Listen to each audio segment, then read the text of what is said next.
tous, bienvenue dans ce webinaire organisé par lepetitjournal.com, le journal des Français à l'étranger, votre quotidien en ligne. Aujourd'hui, nous sommes avec l'International Friends School à Singapour avec David Binan, son proviseur. Bonjour David. Bonjour Hervé, bonjour à toutes et à tous, chers parents. Voilà, alors nous allons parler aujourd'hui de l'éducation de vos enfants avec l'International French School à Singapour. C'est une conférence qui doit vous permettre de découvrir comment l'IFS justement accompagne les familles expatriées dans le parcours éducatif des enfants, depuis la maternelle jusqu'au lycée, le bilinguisme, l'excellence académique, l'ouverture culturelle, l'épanouissement personnel. On va plonger ensemble pendant une quarantaine de minutes au cœur d'un modèle unique d'éducation française à l'étranger. Évidemment, posez vos questions, c'est aussi l'objet évidemment du webinaire. Je vous rappelle que ce webinaire sera disponible en replay quelques instants après la fin du webinaire, mais aussi il y aura un article dans lepetitjournal.com avec la vidéo qui sera disponible sur YouTube. Donc n'hésitez pas non plus à la partager largement pour les gens qui n'auraient pas pris connaissance de la date ou qui ne seraient pas enregistrés, mais qui pourront évidemment le revoir un peu plus tard. Voilà, donc on va démarrer. Il y aura une petite présentation, mais je vais d'abord, David, vous laisser la parole juste pour vous présenter en quelques mots. Et puis après, on déroulera la presse et puis on passera aux questions. Allez, je vous laisse la parole, David, pour vous présenter. Très bien. Bien, écoutez, moi je m'appelle effectivement David Binan, je suis le proviseur de l'International French School de Singapour, le lycée français de Singapour, qui a bientôt 60 ans, moi aussi d'ailleurs, mais donc je suis donc en poste depuis le 1er janvier 2022. Auparavant, j'ai une carrière effectivement de chef d'établissement, mais aussi de diplomate. Donc, j'arrivais de Canberra, où j'étais chef d'établissement du lycée franco-australien, auparavant Dubaï. Et après, auparavant, j'ai fait différents postes en tant que personnel de direction, en tant qu'attaché d'ambassade, mais aussi en tant qu'enseignant. C'est comme enseignant d'ailleurs que j'ai commencé il y a un certain temps. Vous pouvez déjà faire un peu le calcul. Donc voilà un petit peu le contexte et le profil que j'ai, et justement d'avoir cette connaissance du contexte international, des spécificités de l'enseignement français à l'étranger, qui ne sont pas évidemment donc les mêmes que l'enseignement en France. Les missions d'un chef d'établissement français à l'étranger ne sont pas tout à fait les mêmes que celles d'un chef d'établissement en France. Bien entendu. Voilà. Bon, en tous les cas, je vois que ce soit l'IFS ou le proviseur, vous êtes en pleine forme et, et vous allez pouvoir souffler dignement les bougies. Allez, si vous voulez, j'ouvre la petite presse. Alors, il y a un petit plus, voilà. Et puis, du coup, je vous laisse la dérouler. Normalement, vous pouvez même, je pense… attendez, comment je vais afficher pour qu'elle s'apparaisse hop, voilà, super. Donc, du coup, normalement, vous devez pouvoir la dérouler avec les petites flèches. Sinon, je ferai vite. Attendez, je vais essayer. Non, je pense pas, non. Non, je vais faire, vous inquiétez pas. Ok. Effectivement, je crois que le premier point qui était abordé, c'était sur la continuité éducative avec le système français, et puis aussi la transférabilité des acquis. Déjà, nous sommes donc un établissement qui est en étroite relation avec le ministère français de l'Éducation nationale. C'est la spécificité de beaucoup d'établissements français de l'étranger. Vous voyez sur cette diapositive le petit logo AEFE à côté de République française, donc Agence pour l'enseignement français à l'étranger, qui est une agence gouvernementale qui dépend à la fois du ministère de l'Éducation nationale français, mais aussi du ministère français des Affaires étrangères et de l'Europe. Et l'AEFE pilote un réseau de près de 612 établissements à l'heure d'aujourd'hui, répartis dans près de 139 ou 138 pays. Et on a un peu plus de 400 000 élèves, c'est indiqué d'ailleurs dans une des diapositives qui se déroulera après.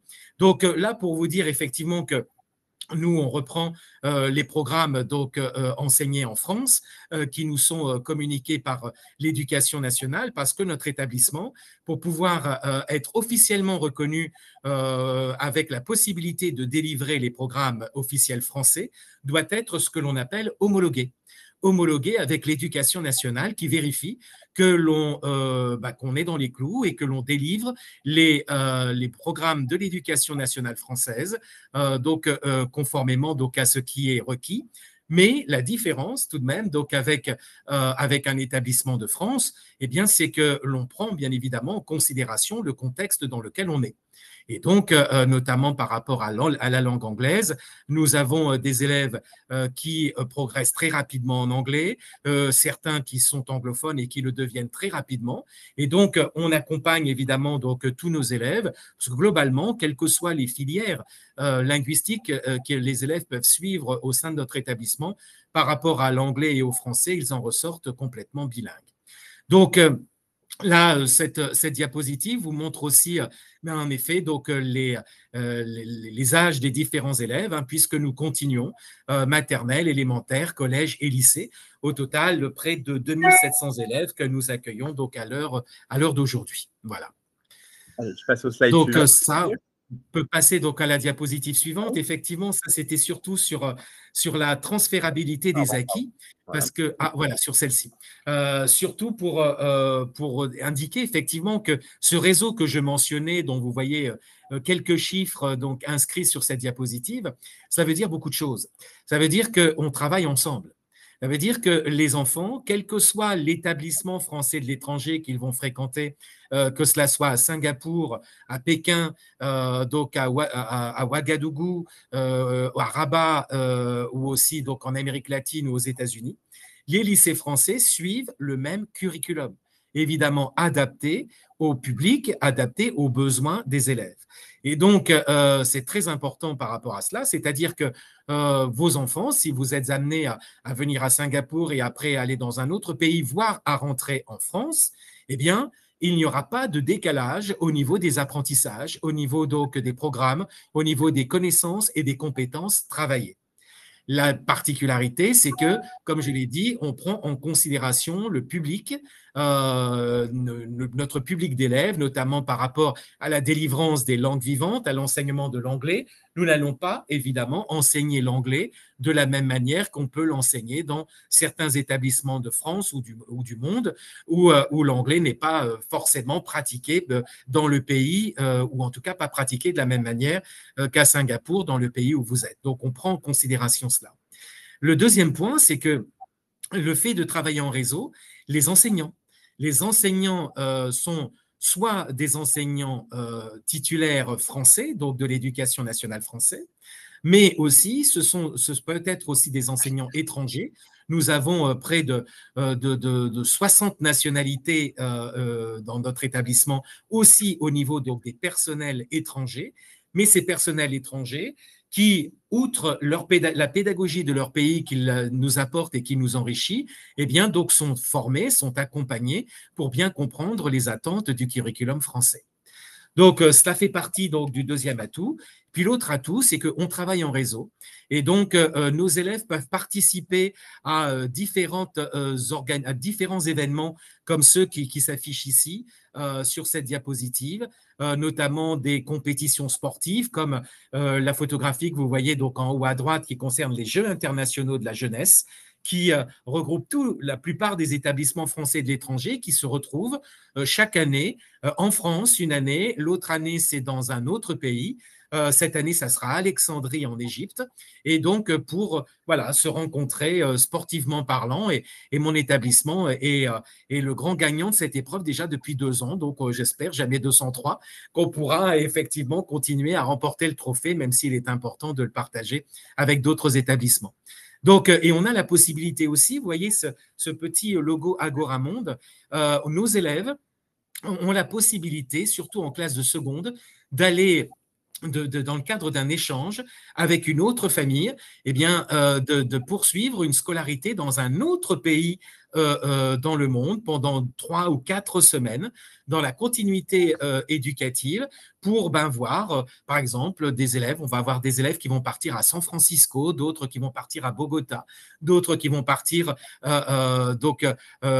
au Caire, par exemple, de voir comment ça se passe dans ces établissements français, mais aussi dans un autre contexte éducatif, sans qu'il n'y ait de rupture dans la continuité éducative. Et donc, tout cela sans frais supplémentaires, à part les billets d'avion. Sinon, pas de frais d'hébergement, puisque les élèves sont hébergés dans des familles, pas de frais de scolarité, parce que c'est dans la continuité. Donc, c'est aussi une offre supplémentaire que l'on propose donc dans le cadre de ce travail en réseau qu'est la EFE, et donc tout cela pour répondre effectivement donc à la transférabilité des acquis. Donc, sur la diapositive suivante, en fait, c'était sur la préparation du bac, mais aussi pour l'accompagnement des études en France. Donc, évidemment, nous accompagnons de près nos élèves, non seulement pour le baccalauréat français, mais aussi à d'autres examens, on le verra donc un peu plus tard. Et donc, on prépare aussi donc, nos élèves au supérieur, que cela soit le supérieur français, mais aussi donc, le supérieur à l'international. En tout cas, pour la préparation du bac, rien d'exceptionnel par rapport à ce qu'il peut y avoir en France ou dans d'autres établissements, c'est-à-dire que nos élèves aussi donc sont suivis de près par les enseignants. Ils ont aussi des bacs blancs, des oraux blancs tout au long de l'année. La seule particularité, c'est que ce sont les effectifs de classe. C'est-à-dire que, alors qu'en France, vous pouvez trouver des effectifs de terminale à plus de 30 élèves, comme c'était le cas de l'établissement où j'étais donc en France. Ça peut aller jusqu'à 36 élèves, et aussi pour les classes du lycée de seconde première. Dans la très grande majorité des établissements français de l'étranger, comme l'IFS, nos effectifs ne dépassent pas 23, 24 élèves, avec en plus plein de possibilités où les élèves sont en groupe, en effectif réduit. Et donc, évidemment, ça facilite, cela favorise l'accompagnement des professeurs, des élèves par les professeurs. Il est clair que l'accompagnement n'est pas le même quand on a 36 élèves dans une classe que quand on en a 22 ou 23, voire quelquefois moins. Donc, c'est vraiment la principale différence par rapport donc, à des établissements de France. Sinon, la préparation est la même, la préparation donc tout aussi intensive pour le post-baccalauréat. Donc, nous avons un service orientation dédié. Nous avons des événements aussi organisés tout au long de l'année. Par exemple, dans quelques semaines, le 6 décembre prochain, on organise un grand forum des métiers où on va avoir des professionnels français, mais aussi étrangers qui interviennent dans notre établissement pendant une matinée pour rencontrer nos élèves et nos familles et parler de leur expérience professionnelle et de leurs études. Et donc, on a tout un programme d'orientation, ça, voilà, je n'ai pas encore terminé sur cette Oui, pardon. d'orientation, donc pour accompagner nos élèves et surtout pour le bon choix de l'orientation après le baccalauréat, mais aussi du lieu où ils veulent poursuivre leurs études. Donc, vous voyez, cette diapositive que vous avez ici vous donne un petit peu donc une idée de là où vont nos élèves. Nous avons actuellement près de 150 élèves donc en terminale, sur nos 2700 à partir de la petite section de maternelle jusqu'en terminale. Et donc, vous voyez que près de la moitié de nos élèves, globalement, vont en France, mais vont aussi dans des filières que proposent des grandes écoles françaises, comme Polytechnique, par exemple, ou encore des grandes écoles de commerce ou des grandes écoles d'ingénieurs qui proposent maintenant des curriculums enseignés en langue anglaise. Donc, nos élèves ont cette possibilité-là en France, mais aussi de poursuivre leurs études dans d'autres pays. Donc, vous voyez les pourcentages avec l'Europe, le Royaume-Uni qui ont quand même donc le vent en poupe.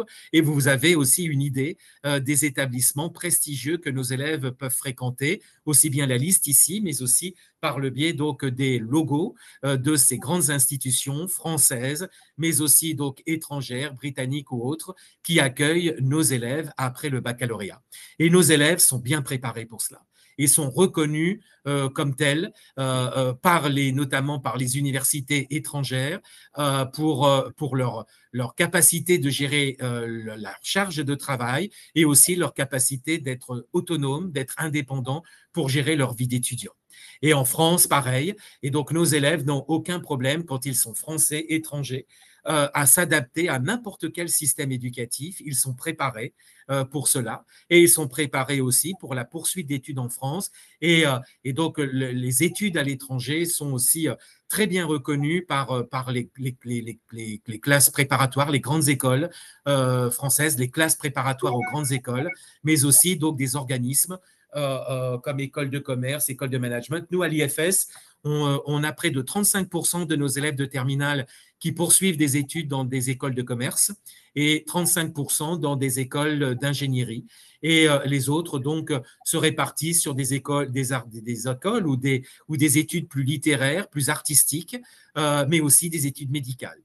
Donc voilà un petit peu la manière dont nous préparons nos élèves et vous voyez donc une idée sur le débouché qui s'offre à nos élèves quand ils quittent mon établissement, qu'ils quittent aussi d'autres établissements français de l'étranger.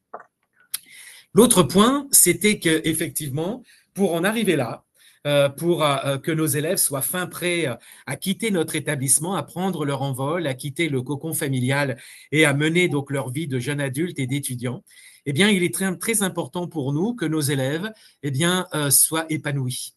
Et évidemment qu'ils puissent donc répondre aux exigences académiques, c'est très important, mais qu'ils le fassent dans les meilleures conditions. Parce que vous connaissez tous cet adage d'origine latine, un esprit sain dans un corps sain. Et donc, il est très important pour nous de veiller à ce que nos élèves s'épanouissent pleinement, que la pression qui est déjà importante sur nos élèves quand ils sont en première ou en terminale, mais aussi avant, par rapport à notre contexte, qu'ils le vivent bien.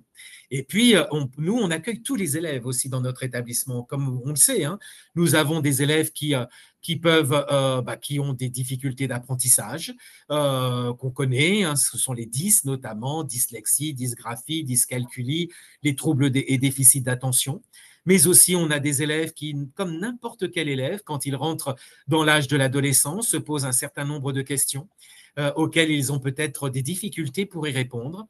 Et donc, dans notre établissement, nous avons un ensemble de personnel dédié pour accompagner nos élèves et pour qu'ils s'intègrent le plus rapidement possible dans notre établissement et qu'on puisse les accompagner lorsqu'ils rencontrent des difficultés d'apprentissage, mais aussi lorsqu'ils rencontrent des difficultés d'ordre socio-émotionnel. Donc, nous avons effectivement un dispositif appelé inclusif avec IFS à la fin, parce que c'est l'acronyme qui désigne mon établissement, l'IFS, où nous avons dedans donc des personnels dédiés pour accompagner les élèves avec des difficultés d'apprentissage, mais aussi nous avons donc des psychologues scolaires, nous en avons 2 pour le primaire, nous en avons 1 pour le secondaire, nous avons un centre de counseling qui intervient à l'image de ce qui peut se passer dans d'autres écoles internationales anglophones à Singapour ou ailleurs, mais ils interviennent principalement chez nous pour l'aspect socio-émotionnel. Ils organisent aussi, pardon, ma voix quelquefois a tendance à partir en ce moment. Donc, organise aussi des ateliers avec des familles pour faciliter aussi l'installation à Singapour, l'intégration donc à l'IFS. On a cette habitude d'accueil et d'inclusion dans l'établissement, mais ce n'est pas toujours simple. Et donc, il est important d'accompagner aussi bien nos élèves qui arrivent dans l'établissement que nos familles. Donc, on a effectivement différentes manifestations, différents ateliers, différentes actions pour faire en sorte que les uns et les autres s'intègrent rapidement dans l'établissement et comprennent aussi comment il fonctionne. Je pense aussi à vous, chers parents, dont les enfants apprennent actuellement donc l'anglais, donc dans les établissements de France ou peut-être d'autres pays. Évidemment, qui ne sera peut-être pas forcément le niveau d'anglais qui est délivré ici à l'IFS. Donc, nous accompagnons, bien évidemment, avec des dispositifs d'anglais langue étrangère, IFL, donc pour le primaire, pour le secondaire, donc pour que l'élève ne se sente pas perdu et qu'il puisse assez rapidement, donc acquérir le niveau d'anglais qui va lui permettre de poursuivre et d'être comme ses autres camarades et d'être à un niveau qui va lui permettre très très rapidement d'acquérir un excellent niveau d'anglais et de devenir aussi assez rapidement donc anglophone. Donc tout cela pour faciliter le bien-être de nos élèves. Donc l'excellence académique est un autre point qui était abordé. Bien voilà, je vous ai mis cette diapositive sous les yeux pour vous donner donc une idée sur nos résultats.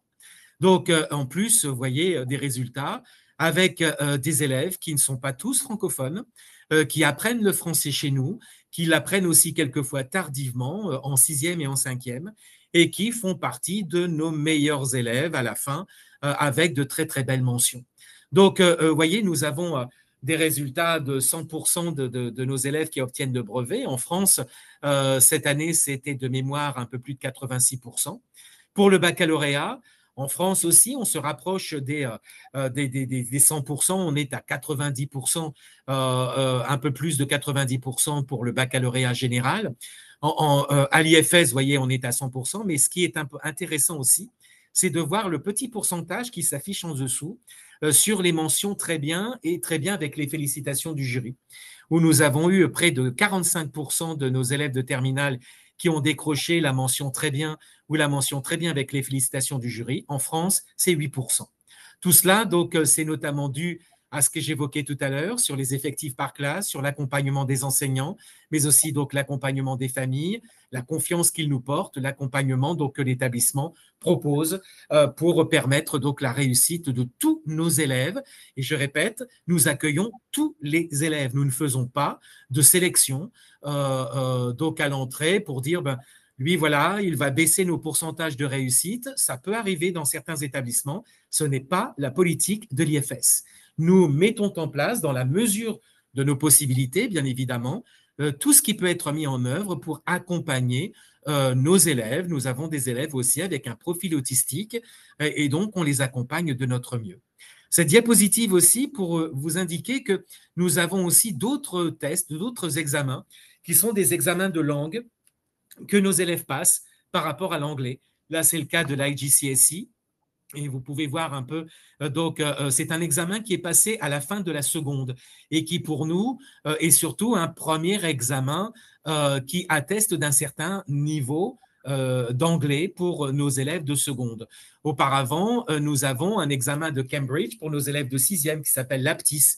Nous avons aussi un examen d'anglais qui s'appelle l'IELTS et qui est passé à la fin de la classe de première et qui est requis par certaines universités anglophones du Royaume-Uni, d'Australie, des États-Unis, pour pouvoir intégrer, pour pouvoir poursuivre ces études dans ces pays-là. Et donc, dans ces universités-là, donc nous préparons nos élèves aussi à ces examens-là. Et puis, on prépare aussi à d'autres examens, d'autres langues. Nos germanistes passent le Goethe, nos hispanisants passent ce qu'on appelle le délai, nos élèves qui apprennent le mandarin, le HSK. Donc, tout cela pour attester d'un niveau de langue qu'ils peuvent faire valoir à l'appui d'un diplôme, d'une certification, lorsqu'ils veulent briguer dans telle ou telle université ou dans telle ou telle grande école quand ils quittent l'IFS. Voilà, donc tout cela, effectivement, on y arrive avec la qualité de l'enseignement que l'on propose ici dans l'établissement. Donc, la diapositive suivante témoigne, c'était un point que l'on souhaitait aborder, sur la dimension internationale de l'établissement, et c'est une réelle richesse pour nous. Vous voyez que notre établissement donc, accueille près de 75 nationalités. Globalement, nous avons 50% d'élèves français et nous avons 50% d'élèves binationaux et internationaux. C'est une évolution pour notre établissement et c'est une réelle richesse. Parce que donc nos élèves permettent évidemment et avec aussi donc les professeurs qui viennent d'autres horizons, eh bien de s'enrichir de toutes les cultures et c'est aussi comme cela que l'on peut développer, que l'on peut inscrire les valeurs d'humanisme qui sont les nôtres, les valeurs d'ouvrir l'esprit, parce que Open Your Mind, c'est notre logo, c'est notre motto, comme on dit donc en langue anglaise, et donc justement, ça permet après à nos élèves eh bien, de pouvoir après s'installer, étudier dans un autre pays que la France. Et vous voyez que nos élèves parlent près de 53 langues différentes dans les familles. Et donc, quelquefois, donc, des élèves qui ne parlent pas du tout le français donc, chez eux, et ça ne les empêche pas du tout de réussir chez nous. Et donc, on a différents événements pour valoriser justement ce pluriculturalisme dans l'établissement et qui développe effectivement donc l'ouverture au monde pour aider nos élèves à mieux comprendre les enjeux de notre planète, donc par rapport donc aussi à l'aspect international de notre établissement. La diapositive suivante montre tout ce que l'on propose en plus de notre offre éducative, de notre offre d'enseignement. C'était un point que l'on m'avait demandé donc d'aborder. Ce sont les activités extrascolaires. Donc là, les chiffres sont là. Vous voyez, on en propose près de 70. On a à peu près, sur nos 2700 élèves, on a 2000 élèves qui participent au moins à au moins une de ces activités extrascolaires qui touchent différents domaines. Vous les voyez s'afficher sur cette diapositive, mais aussi dans des langues qui ne sont pas forcément enseignées à l'IFS. notamment, vous le voyez, c'est le cas de l'italien. Avant, on avait aussi des activités proposées en coréen. Cela dépend effectivement de la demande qui nous vient de nos familles. Et ces activités extrascolaires s'organisent donc à la fin des cours. Donc, pour le primaire, nos cours s'arrêtent en semaine à partir de 3h15. Pour le secondaire, nos cours s'arrêtent 4 heures pour nos collégiens de 6e, 5e et 17h15, 17h30 pour nos collégiens 4e, 3e et nos lycéens. Et aussi donc des activités extrascolaires proposées le samedi. Et donc la possibilité par ce biais-là de participer aussi à différentes compétitions. Donc une offre très très riche qui évidemment est une autre occasion de développer des compétences, de permettre aussi à nos élèves de s'affirmer différemment, donc de montrer, de développer davantage donc leur potentiel par le biais de cette offre extrascolaire que nous proposons aussi dans notre établissement. Voilà, donc voilà ce qui se passe à l'IFS, donc la vie dans notre établissement. Eh bien, donc énormément de projets qui sont proposés et qui s'inscrivent bien évidemment dans le curriculum. Hein. C'est des choses qui font partie de ce que nous pouvons délivrer et que nous pouvons donc mettre en place avec les moyens dont nous disposons. Donc évidemment des voyages. Je parlais des Jeux internationaux de la jeunesse. Vous avez en bas à gauche les Jeux internationaux de la jeunesse qui se sont déroulés en 2024 à Athènes, alors que nos Jeux olympiques se déroulaient quelques mois plus tard, donc quelques semaines plus tard, donc à Paris. Et là, donc nos élèves, effectivement, déjà lauréats donc à l'époque. Et puis de nombreux voyages qui sont organisés, notamment des voyages de niveau. C'est-à-dire que nous avons, dès le plus jeune âge, là aussi, pour développer l'autonomie et différentes compétences, nous avons par exemple une nuit au musée qui est organisée pour nos élèves de grande section. Nos élèves de CE1 passent 2 jours au zoo et donc une nuit au zoo avec leurs professeurs, pas très loin des animaux, mais évidemment bien protégés quand même. Après, donc, nos élèves de CM2 partent pas très loin d'ici, donc à Bintan, en Indonésie. Nos élèves de 5e, pas très loin d'ici, à Johor, en Malaisie. Bintan est en Indonésie. Et puis donc, nos élèves de seconde partent à Ho Chi Minh, au Vietnam. Tout cela rentre dans le cadre de quelque chose que je souhaitais impulser dans le cadre de ces voyages sur le développement durable, la découverte de l'autre, de l'altérité, puis aussi de la découverte de soi-même, d'être ensemble en équipe, mieux se connaître. Donc, ça fait partie justement des objectifs que l'on se fixe dans le cadre du travail. D'autres activités proposées, de nombreuses compétitions sportives, je le dis, mais aussi des activités liées au développement durable. Notre établissement est clairement inscrit dans cette démarche, déjà de par ses infrastructures. Nous avons des panneaux solaires partout sur nos toits. Nous avons maintenant une nouvelle maternelle qu'on a ouverte à la rentrée avec 0 énergie. Et tout cela s'inscrit ainsi dans les projets pédagogiques que nous proposons. Et notamment dans le cadre de ces voyages que nous proposons. Évidemment, des projets inscrits dans l'innovation, dans l'avenir. Vous voyez donc là, en bas à droite, une photographie d'un de nos élèves dans le cadre d'une compétition de robotique organisée ici avec d'autres écoles internationales de Singapour. Nous sommes clairement aussi dans l'innovation. L'intelligence artificielle fait partie de nos pratiques. Ce n'est pas quelque chose qui nous fait peur. Simplement, donc, on veut aussi que nos élèves utilisent l'intelligence artificielle à bon escient, parce qu'on connaît tous la tentation de demander à l'intelligence artificielle de rédiger son exposé de maternelle, comme de rédiger son DS de philosophie. Et donc, on est très, très attentif à cela. Et puis, nous avons aussi dans notre établissement un important programme d'éducation artistique et culturelle, où donc, pareil, qui rentre dans nos curriculums avec différents spectacles auxquels nos élèves participent, qu'ils préparent, mais nous avons aussi des intervenants qui viennent travailler avec nos élèves. Et là, vous voyez en bas à droite, une journaliste de Arte qui vient, pour l'instant, ça fait 2 ans qu'elle vient chez nous, qu'elle intervient auprès de nos élèves et qu'elle délivre aussi des conférences auprès de nos familles.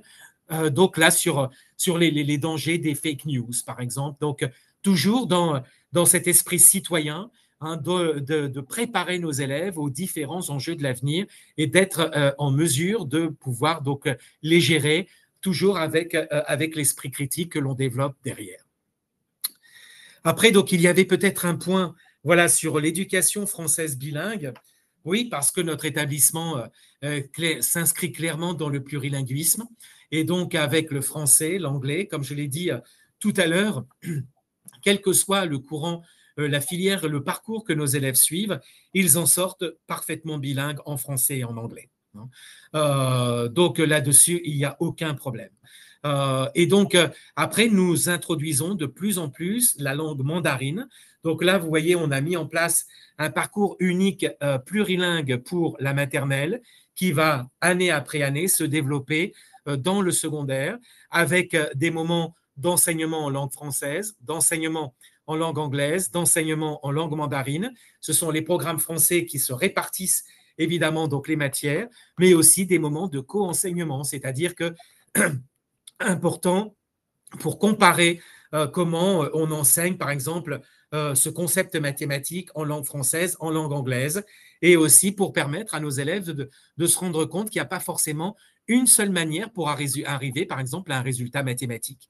Et tout cela permet là aussi de facilite aussi donc à nos élèves de trouver leur place. On a tous connu, et peut-être c'était mon cas, c'était peut-être le cas de certains parmi vous, à un moment, le cours de maths, ça nous échappait, on avait des blocages. Eh bien, c'est aussi important de montrer par cette éducation multilingue, plurilingue, binationale, d'avoir effectivement l'apprentissage de la langue, mais aussi de montrer que il y a une autre manière d'arriver à certaines choses, d'arriver à certains résultats, je pense, comme je l'ai dit aux mathématiques, mais aussi de penser autrement.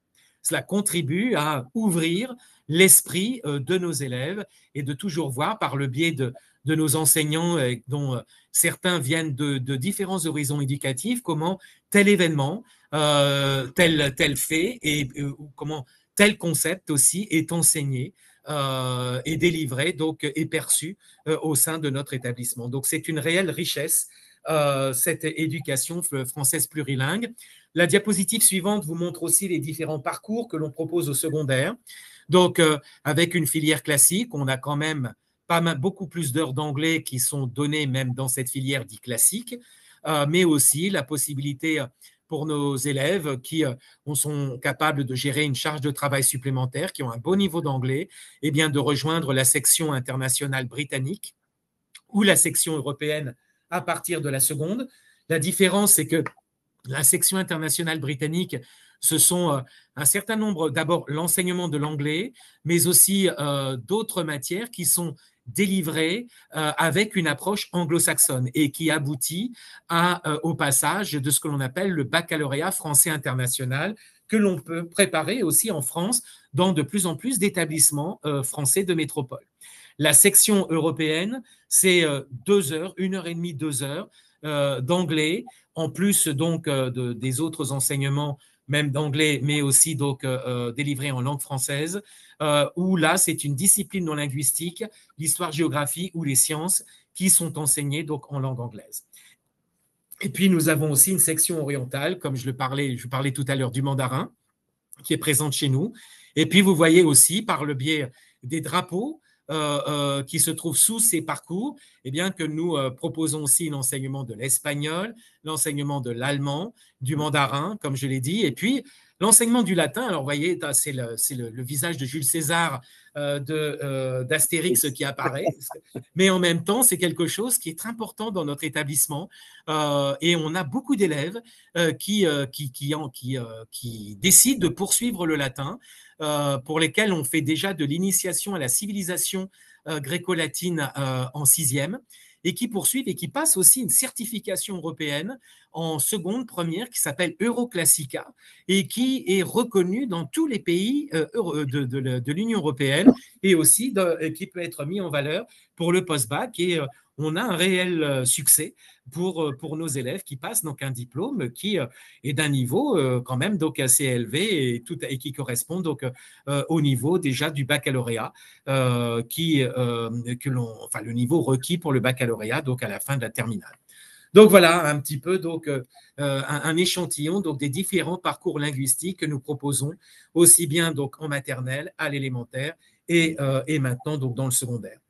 Et puis, la dernière diapositive, avant de passer Ah, pardon. aux réponses à d'autres questions, Attendez. concerne écoutez, les modalités. Ah, il n'y a pas de dernière diapositive, Si, si? si, si, voilà, c'est juste que j'ai appuyé sur le mauvais bouton. Voilà.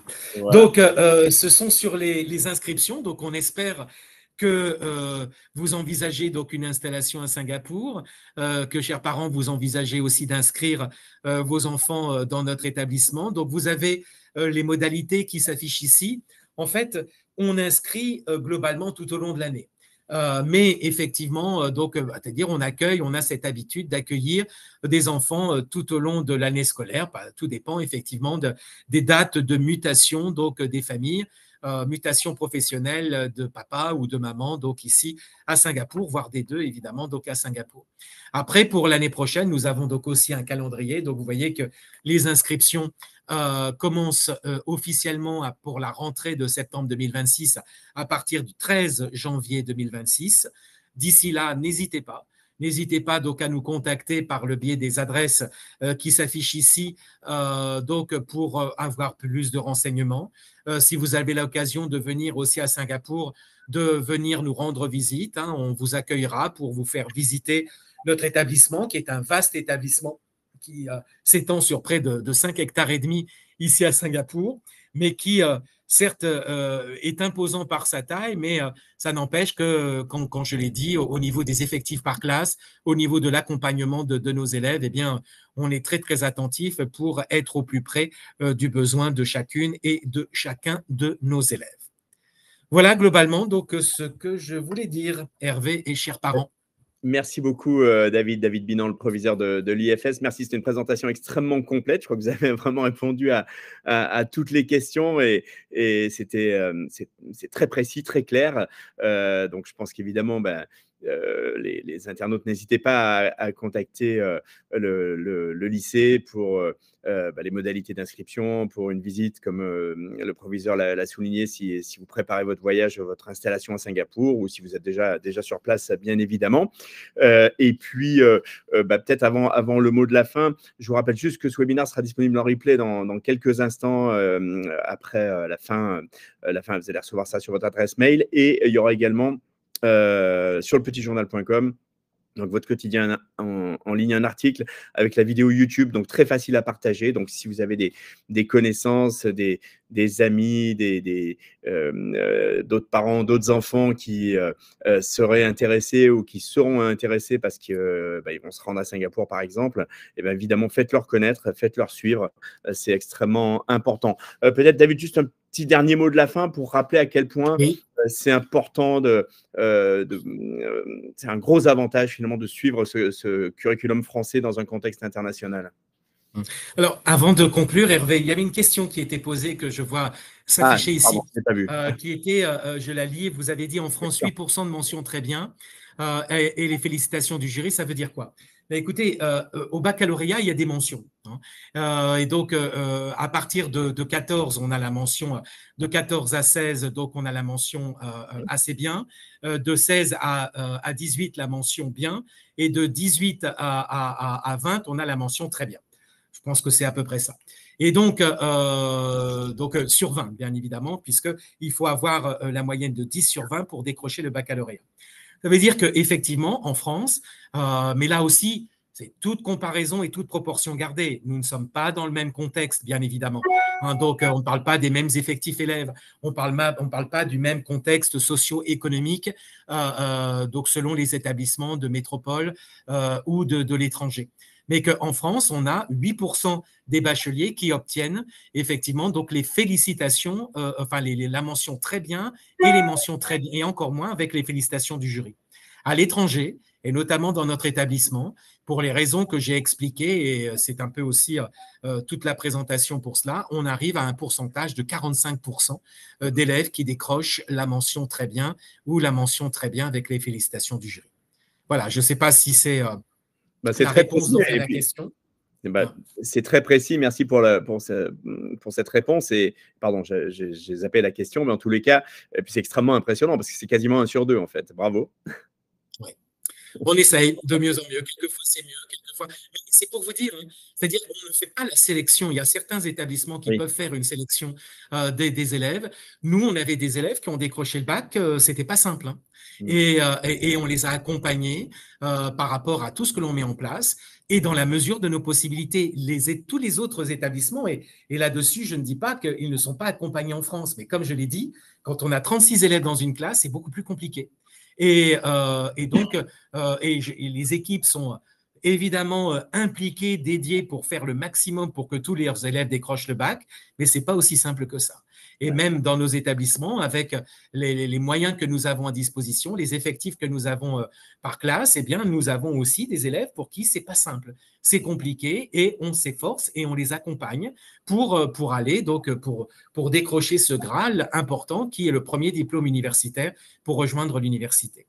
Donc, pour en venir donc à la conclusion, Hervé, oui, enfin, il y a une offre éducative très importante à Singapour. Il y a près de 70 écoles, je crois, donc internationales, avec des curriculums divers et variés.